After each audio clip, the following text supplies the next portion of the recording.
신앙을 고백하심으로 6월 14일 새벽 예배를 시작하도록 하겠습니다. 전능하사 천지를 만드신 하나님 아버지를 내가 믿사오며 그 외아들 우리 주 예수 그리스도를 믿사오니 이는 성령으로 잉태하사 동정녀 마리아에게 나시고 본디오 빌라도에게 고난을 받으사 십자가에 못 박혀 죽으시고 장사한 지 사흘 만에 죽은 자 가운데에서 다시 살아나시며 하늘에 오르사 전능하신 하나님 우편에 앉아 계시다가 저리로서 산자와 죽은 자를 심판하러 오시리라. 성령을 믿사오며 거룩한 공예와 성도가 서로 교통하는 것과 죄를 사하여 주시는 것과 몸이 다시 사는 것과 영원히 사는 것을 믿사옵나이다. 아멘. 하나님 아버지 감사합니다. 오늘 하루도 우리에게 새로운 생명을 허락하여 주시옵시고 다시금 주님 말씀 앞으로 이끌어 주시면 감사합니다. 주님, 오늘 말씀을 통하여서 우리에게 영적인 교훈을 허락하여 주시옵시고 우리가 이 말씀을 붙잡고 오늘 하루도 승리할 수 있도록 우리 가운데 합당한 은혜를 허락하여 주시옵소서. 이 모든 말씀 살아계신 예수 그리스도의 이름으로 기도드렸습니다. 아멘. 오늘 새벽에 함께 나누어 볼 말씀은 누가복음 8장 37절 하반절에서 39절 말씀까지입니다. 제가 말씀을 봉독하도록 하겠습니다. 예수께서 배에 올라 돌아가실새 귀신 나간 사람이 함께 있기를 구하였으니 예수께서 그를 보내시며 이르시되 집으로 돌아가 하나님이 내게 어떻게 큰 일을 행하셨는지를 말하라 하시니 그가 가서 예수께서 자기에게 어떻게 큰 일을 행하셨는지를 온 성내에 전파하니라. 아멘. 우리는 계속해서 새벽 시간에 거라사에서 이러한 일에 대해서 말씀을 살펴보고 있습니다. 오늘 새벽에는 이 말씀의 마지막 부분을 통하여서 주님이 주시는 영적 교훈을 한번 발견해 보고자 합니다. 앞선 내용을 요약하면 대략 이러한 내용이었죠. 예수님은 군대 귀신에게 사로잡혀 있던 한 영혼을 구원하는 모습을 보여주셨습니다. 하지만 구원받은 사람을 목격했던 마을 사람들은 이와는 정반대되는 모습을 보여주었던 것이었죠. 한 영혼이 돌아온 것에는 전혀 관심을 보이지 않았었고 자신들이 겪게 되었던 경제적인 손실에만 계속해서 집중하는 모습을 보여주었다라는 것입니다. 이러한 모습은 만몬신에게 미혹당한 모습일 수밖에 없었습니다. 돈에 눈이 멀어서 영적인 것들은 바라보지 못하고 전혀 관심을 가지지 못했던 그런 모습들을 마을 사람들은 가지고 있었다라는 것이죠. 그 결과가 무엇이었습니까? 마을 사람들은 예수님의 크신 능력을 볼 수도 없었고 영혼의 구원에 대한 관심도 가질 수가 없었습니다. 그래서 오늘 말씀을 보면 마을 사람들은 결국 안타까운 모습을 보여주고 있는데 예수님께 자신들의 마을에서 떠날 것을 요구했다라는 것입니다. 예수님도 이러한 상황을 안타까워하시면서 돌아가는 배로 오르는 모습을 보여주셨겠죠. 그런데 우리가 이 순간 한번 주목해 볼 부분이 있는데 바로 이 순간에 귀신 나간 사람이 바로 예수님을 따르고자 했던 모습을 보였다라는 것입니다. 38절 말씀을 보면 이렇게 말씀을 하고 있죠. 귀신 나간 사람이 함께 있기를 구했다라는 내용이 있다라는 것입니다. 영혼이 회복된 이 사람은 주님을 따르고자 하는 모습을 보였다라는 것이죠. 그렇다면 왜 귀신 나간 사람은 자신의 마을에 머무르는 것이 아니라 예수님을 따르고 싶어 했던 것이었을까요? 우리가 생각해 볼 수 있는 첫 번째 이유는 당연한 것입니다. 바로 예수님의 능력을 경험했기 때문이었겠죠.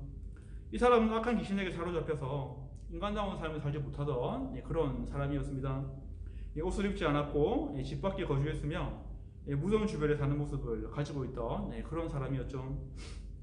하지만 그런 인생 가운데 예수님이 찾아오셔서 완전한 회복을 주신 그 감격 때문에 이러한 마음을 가지게 되었을 것으로 우리는 예상을 해볼 수 있다라는 것입니다. 그런데 이러한 이유가 주님을 따르고자 했던 모든 이유가 아니었습니다. 귀신 나간 사람이 예수님을 따르고자 했던 한 가지 이유가 더 있는데 그것은 다시 마을로 돌아가기 싫은 마음이 있었기 때문입니다.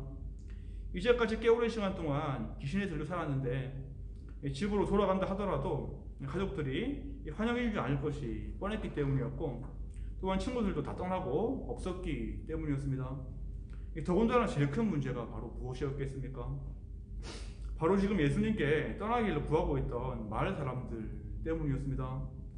자신이 마을에서 다시 마을로 돌아가서 살게 된다고 하더라도 마을 사람들은 죽은 돼지를 핑계 삼아서 자신을 분명히 괴롭힐 것이었고 곱지 않은 시선을 보일 게 분명했기 때문이었습니다.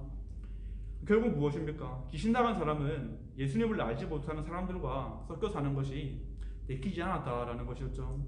그래서 지금 귀신 나간 사람이 예수님을 따르고자 하고 있다라는 것입니다. 그런데 지금 보여주고 있는 귀신 나간 사람의 모습을 우리가 한번 잘 묵상을 해본다면 예수님을 만나고 난 뒤에 우리의 모습과 흡사한 것을 알게 됩니다. 우리 또한 이러한 이중적인 모습을 가지고 있기 때문이겠죠.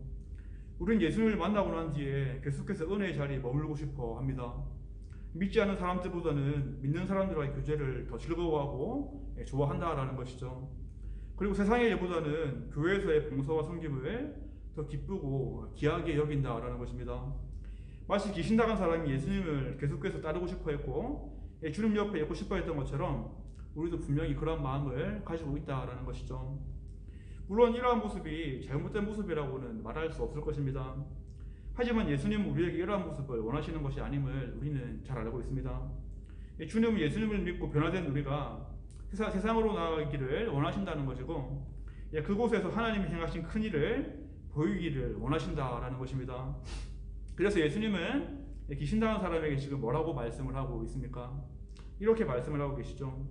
그래 이제 나와 계속해서 함께 있자라고 말씀하신 것이 아니라 예수님은 귀신당한 사람에게 집으로 돌아가 하나님이 내게 어떻게 큰 일을 행하셨는지를 전하라라고 말씀했다라는 것입니다.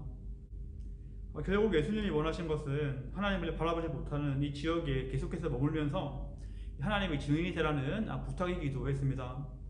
또 이러한 주님의 말씀을 우리는 너의 사명지가 예수님 풍속이 아니라 세상이라는 말과 동일한 것으로 받아들일 수 있다라는 것이죠.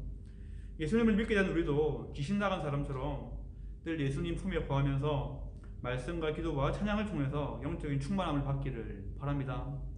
하지만 구원의 은혜를 경험하게 되면 주님 품 안에만 머무는 것이 아니라 내 사명지로 나아가는 것을 우리는 반드시 기억할 필요가 있을 것입니다. 예수님께서는 우리에게 세상의 빛과 소금이 되라고 말씀하셨지 교회에 머물면서 교회의 빛과 소금이 되라고 말씀하신 것은 아니기 때문인 것이죠. 그런데 아직도 우리 마음 한구석에는 예수님 품 안에서 머물려고 하는 마음이 있을 수도 있다는 것입니다. 마치 회복된 귀신 들린 사람이 예수님 곁에만 있고 싶어 했던 그런 마음처럼 우리 마음도 그럴 수 있다는 것이죠. 하지만 예수님은 귀신 나간 사람에게 여기 머물라라고 명령을 하셨습니다. 이 땅에 머물면서 약한 귀신에게서 회복된 모습들을 보이기를 원하신 것이고 그로 인한 가치관의 변화들 그리고 새롭게 가지게 된 영원한 소망들을 보이기를 원하셨던 것이었습니다.